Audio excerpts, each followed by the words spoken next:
అందరికీ నమస్తే. Welcome to మన సమతారెడ్డి స్టూడియో. అయితే ఇవాళ మామిడికాయ పప్పు చేసి చూపిస్తా. అదెందుకు అందరి ఇళ్ళలో చేస్తారు. కాకపోతే ఏందంటే యూట్యూబ్‌లో అప్‌లోడ్ చేసే ముందు కూడా నేను చూసిన.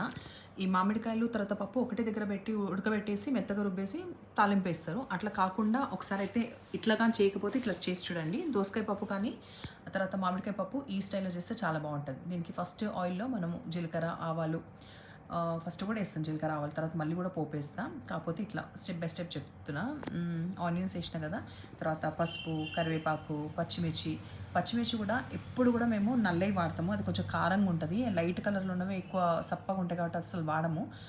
పచ్చిమిర్చి వేసినాక కూడా మళ్ళీ కారం వేస్తాం. పప్పులో అయినా సరే కొంచెం స్పైసీ అనేది బాగా అలవాటు. పిల్లలు కూడా ఇది బాగా ఇష్టం అనమాట. చిన్నప్పటి నుంచి ఇట్లనే అలవాటు అయిపోయింది కాబట్టి ఇది ఈ స్టైల్లో చేస్తే మాత్రం మంచిగా అనిపిస్తుంది నాకు. అక్కడక్కడ ఈ ముక్కలు రావడం, తర్వాత ఈ ఆనియన్స్ కూడా కొంచెం క్రంచీగా ఉండడం వల్ల బాగా నచ్చుతాయి. ఎందుకో అందరూ ఒకటేలాగా చేయడము, ఇట్లా కూడా ఒకసారి చేసి చూడాలి అనుకుంటే ఒకసారి అయితే ట్రై చేయొచ్చు. కాకపోతే మన ఇంట్లో అత్తమ్మలు, అమ్మలు చేసే వంటలు ఖచ్చితంగా మనకు వచ్చి ఉంటాయి. ఏంటంటే మనం నెక్స్ట్ జనరేషన్‌కి పాస్ చేయొచ్చు. అదొక్కటి నేను ఊరికే అనుకుంటున్నాను ఈ మధ్యలో.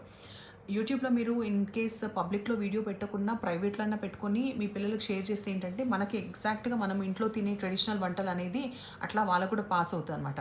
ఇప్పుడు నేను వేసిన జీలకర్ర మెంతుల పొడి అది కొంచెం టేస్ట్ ఇంకా కొంచెం బాగుంటుందని చెప్పేసి ఈ మధ్యలో వేస్తున్నా. అదర్వైజ్ అదేమీ మ్యాండేటరీ కాదు.